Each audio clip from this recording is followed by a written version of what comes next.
அனைவருக்கும் இனிய வணக்கம்.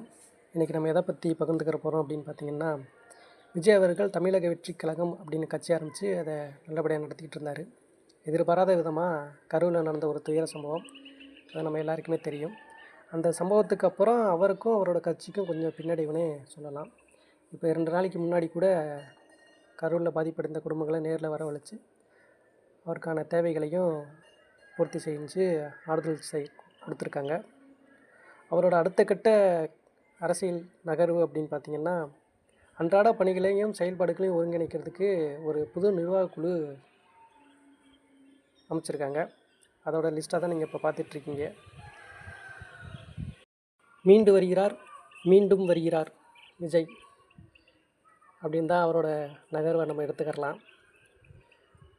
திமுக, அதிமுக, நாம் தமிழர் கட்சி, தமிழக வெற்றிக் கழகம், பிஜேபி, விடுதலை சிறுத்தைகள் கட்சி அப்படின்னு 2026 தேர்தல் களம் சூடு பிடிக்குது. மக்கள் யாருக்கு வாகை சூடுறாங்கன்னு பொறுத்திருந்து பார்க்கலாம். நன்றி.